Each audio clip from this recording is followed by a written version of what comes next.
Alors la musique de Sivan Eldar, elle est une musique mixte puisque elle a conçu toute une partition électronique.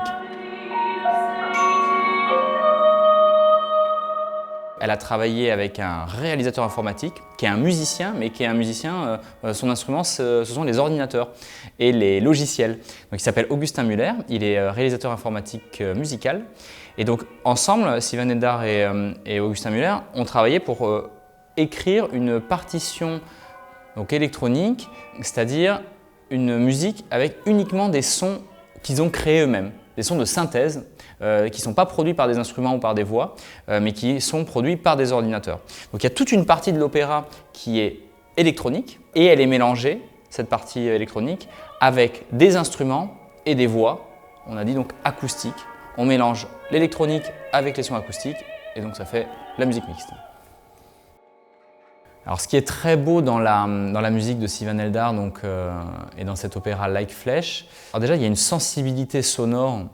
qui est toute particulière et c'est très lié à la personnalité de Sivan, mais c'est aussi très lié au livret qui est lui très sensible, très beau. Cette femme qui se transforme en arbre par amour, qui était humaine, qui devient végétale. Cette sensibilité-là, ça nourrit beaucoup la musique parce qu'il y a aussi toutes les notions qu'on trouve dans la nature, donc dans les arbres, les notions végétales, les notions de réseaux qu'on trouve dans les réseaux de champignons, les réseaux de racines qui se tissent entre les arbres, la manière dont ils communiquent. En fait, tout ça, c'est utilisé dans la musique.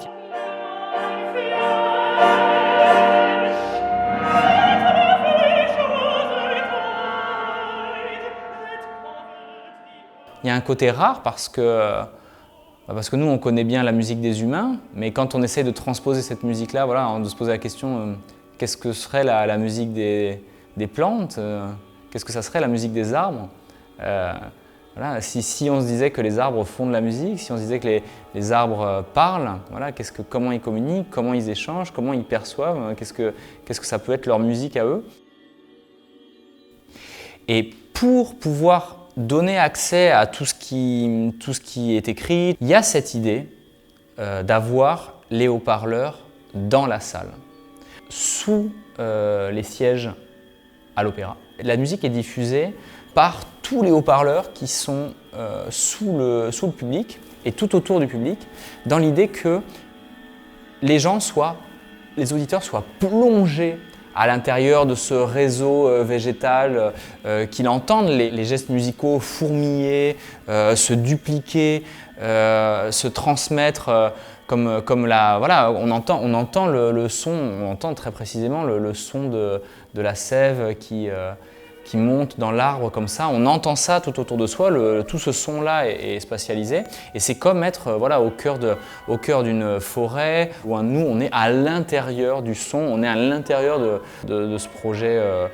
poétique, musical et sonore et donc c'est la mise en place de ce dispositif qui est vraiment conçu pour prendre en compte la perception des auditeurs.